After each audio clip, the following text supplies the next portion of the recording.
So today we're going after NFT games. There are videos extensively talking about why they are bad, but I'm not here to educate. I'm here to give NFTs a swirly. First, we need to discuss what an NFT is. As far as I can tell, NFTs are Neopet knockoffs that destroy the planet every time someone loves them, and somehow this makes people money. This thing looks like something you tattoo on your ass if you lost a bet, and these jokers want them to rule the world. It's only gonna go downhill from here.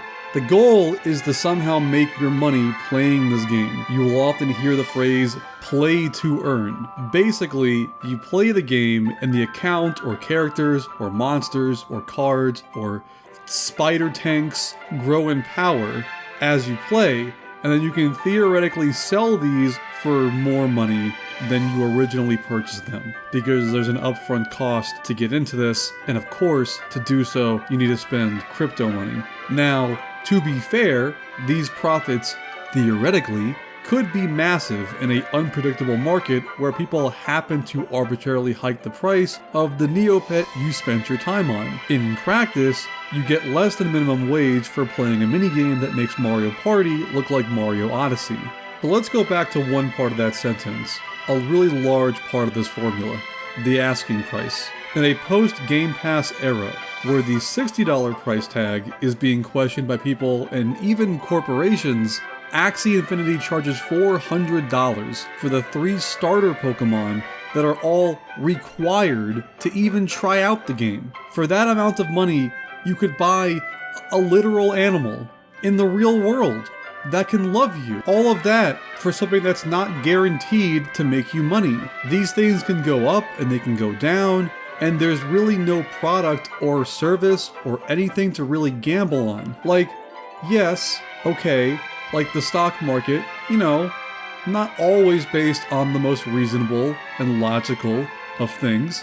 But if you were to invest your money in some up-and-coming streaming service, there's a chance the service will fail, but at least you have something you can look at and decide whether or not it'll be worth the money. This stuff, though, you're basically just hoping and praying that there's someone dumber than you can sell to. It's not really play to earn.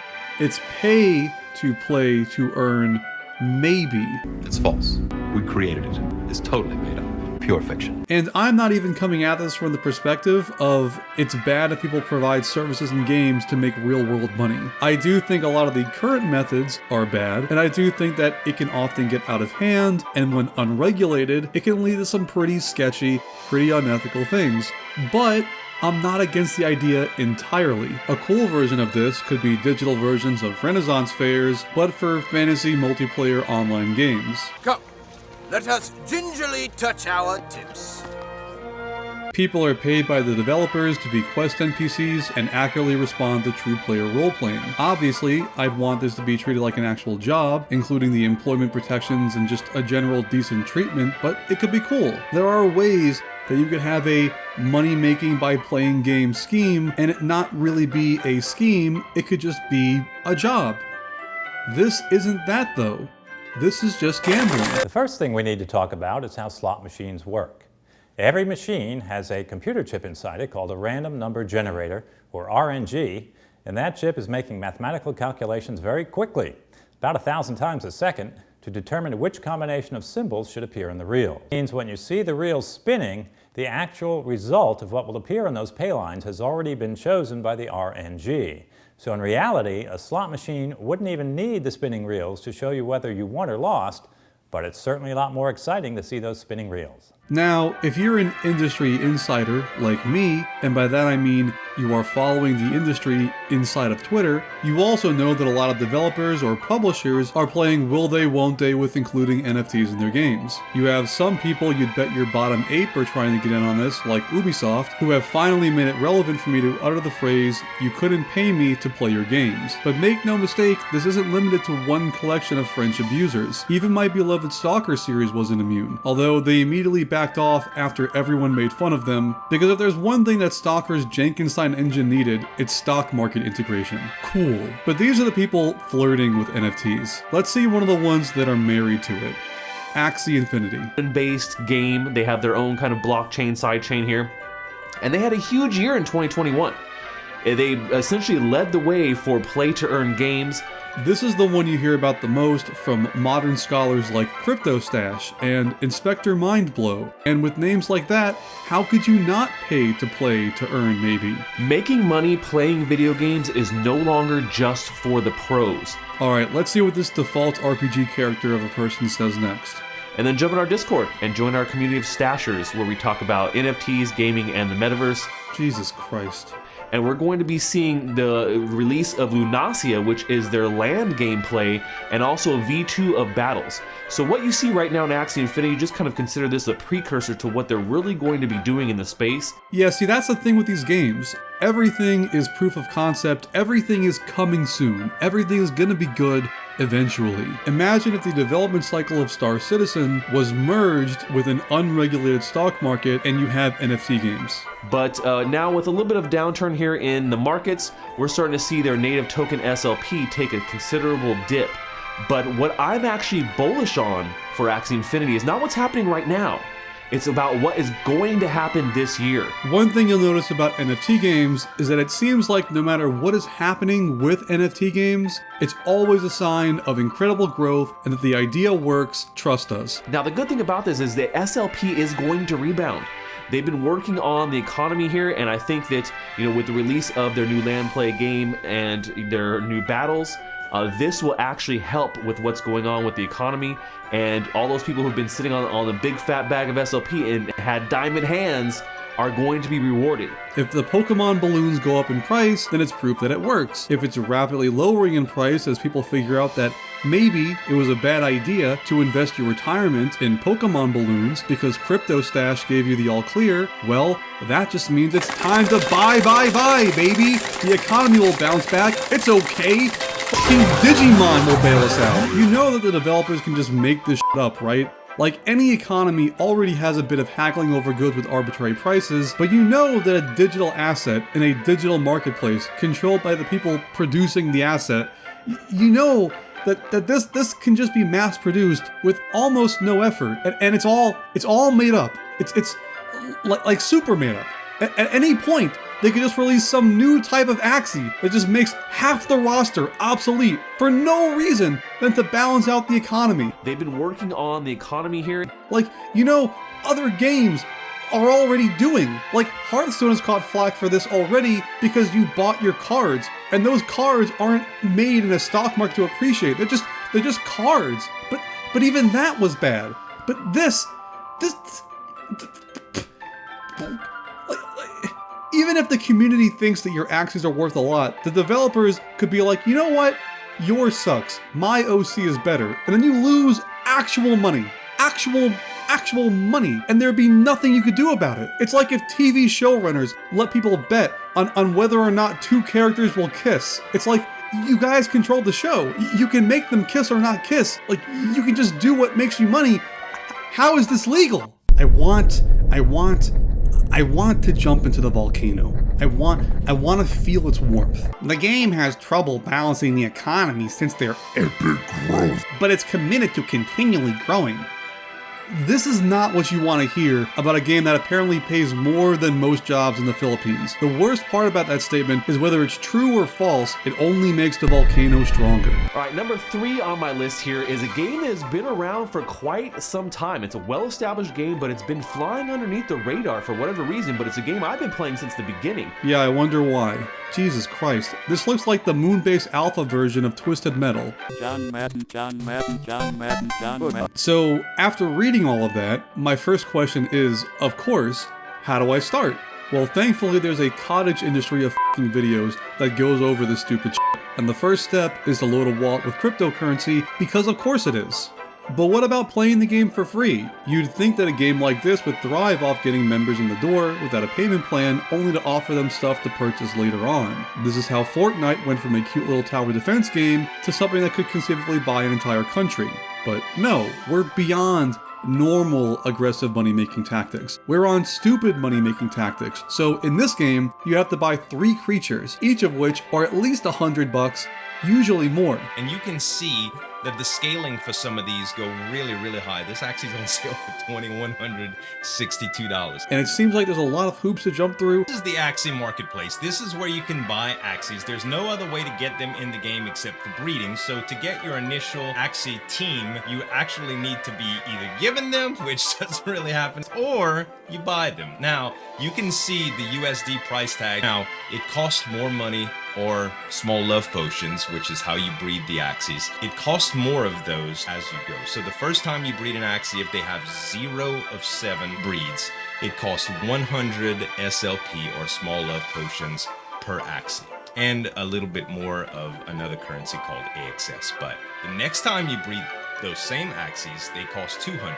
Then 400, then 800, then 1600, then 3200. And this is a really good time to mention that usually, if things are both unofficial and have a lot of hoops to jump through, they're usually that way for a reason. Mainly to scam you, to filter people that will be good marks, so that when you get screwed over, and you will, there's less recourse. But you know what? There actually is a way to play the game for free. Is also by running a scholarship team.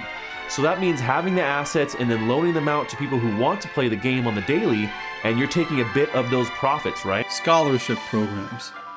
Basically, you can play someone else's account to get a split of whatever profits you are making off of the game. The goal is that you'll eventually be able to afford your own Axie that you can then landlord out to somebody else. I don't have a joke for this, because the 2 sentences I just wrote are enough of a joke already. But let's say you really want to get into the world of Neopet gambling. How do you pay to play to earn maybe? Well, thankfully, we have this guy proudly guilting his family into joining his Ponzi scheme live on camera. My name's Jake, aka the On-Chain Gamer. I'm a 25-year-old who loves science fiction, investing, crypto, and gaming. I feel so lucky to be able to share my passion through my videos. Ready Player One is my favorite book! What we're gonna do is literally walk through setting up the entire account, all the processes for my brother Nate, and so the whole shebang. Save him. Someone save him. Save him before it's too late. And then you can decide whether or not you want to help them improve MetaMask.